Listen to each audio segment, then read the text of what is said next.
Hey guys, this is Ryan Brenizer, New York City wedding photographer, and I am here with an unboxing of the new Sony 85 1.4. Now, first of all, I know that unboxings are weird and part of our weird modern culture with selfies and everything like that.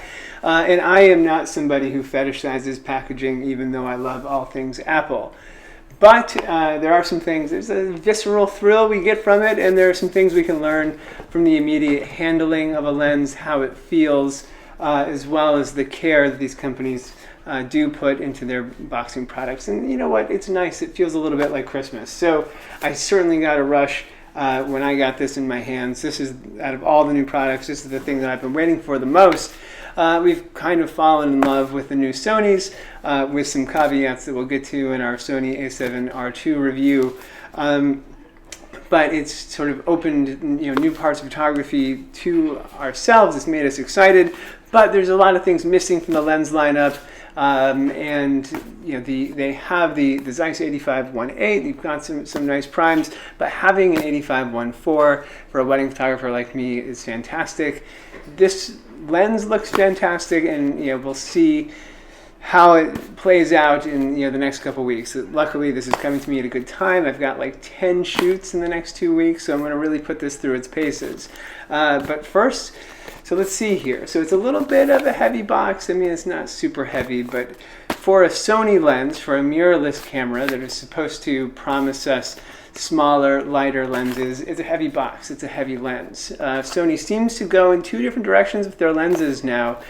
First of all, you've got lenses like the 28 f2, which not only do I love, I'm actually recording this video with right now, which is nice and small and light and gives us the promise of mirrorless, small cameras, small lenses.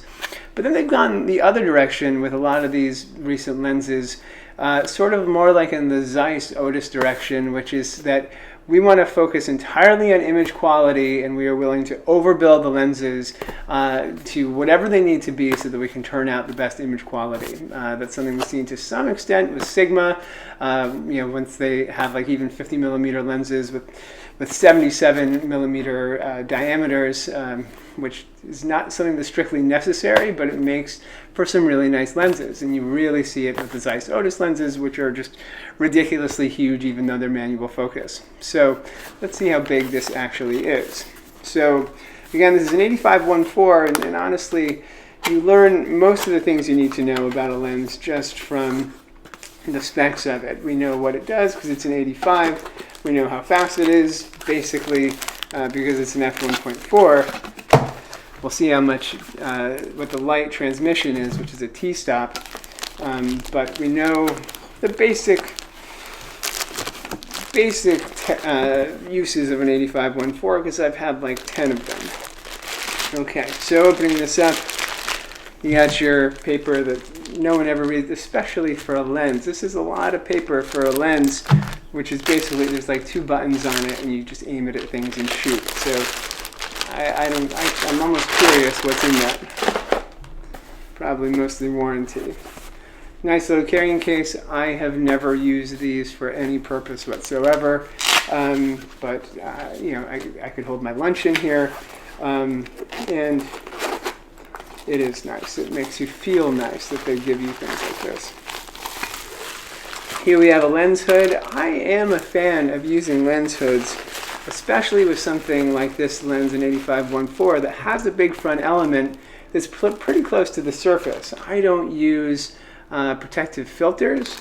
Lens hoods are my protective filters. If something falls to the ground, like for me, happens more than I would like to admit, the lens hood breaks the fall, often breaks the lens hood, but saves the lens.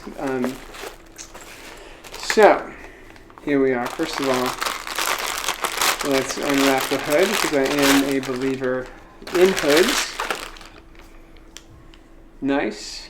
It's got just a little bit of the coating on the outside. Again, really the material of the lens hood itself is not as important to me, other than maybe something that's good at breaking a fall. Unlike say the old metal lens hoods that would just put the impact right back into the lens itself.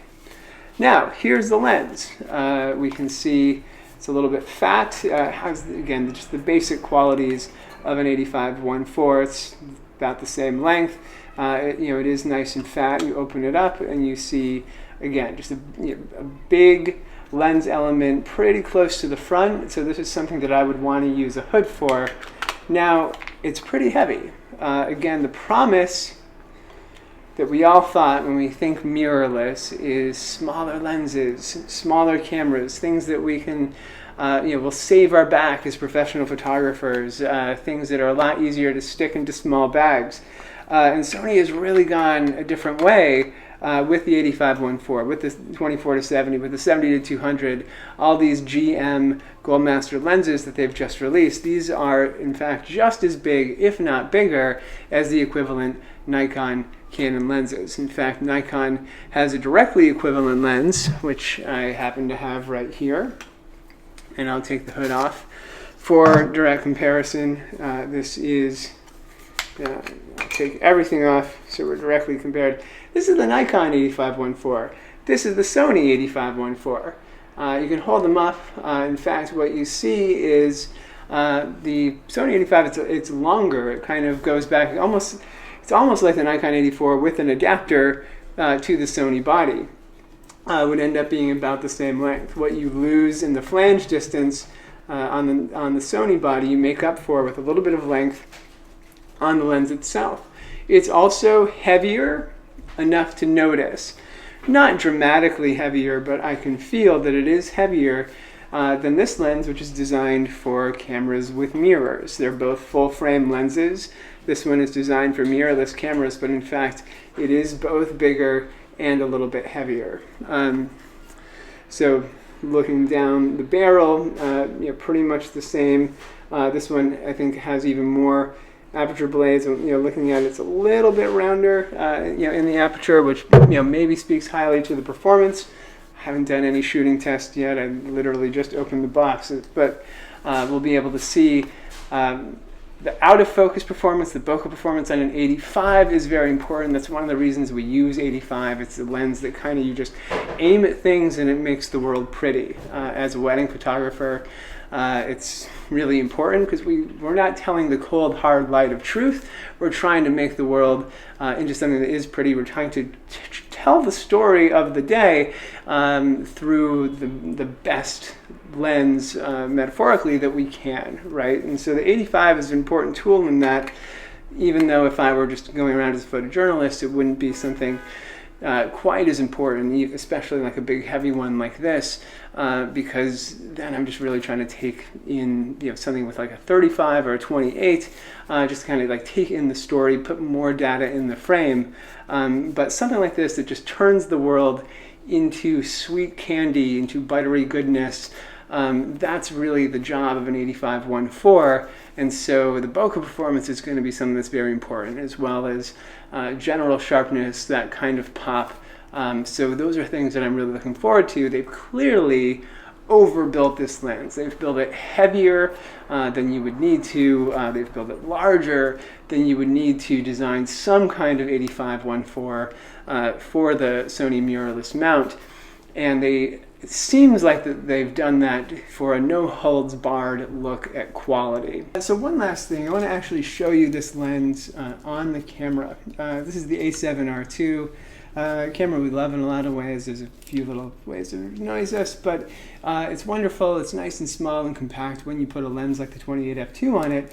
But you'll see this lens absolutely dwarfs this camera, and with that big front element, a lot of the weight is all the way out here. And so what that does when you combine that with a really small camera is it puts a lot of pressure on your wrist. A lens like this, we often have the compulsion to use it one-handed at least part of the day.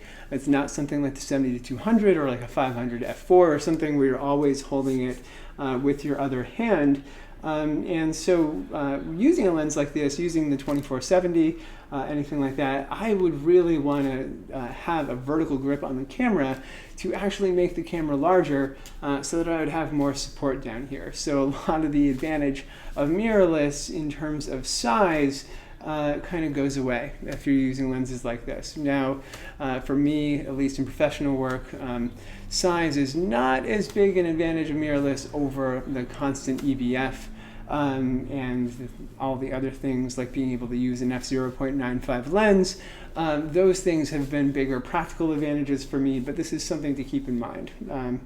So with that last note, this has been Ryan Brenizer, New York City wedding photographer, and we'll see how this performs over the course of the next few weeks. Thank you so much for checking this out, and I'll see you soon.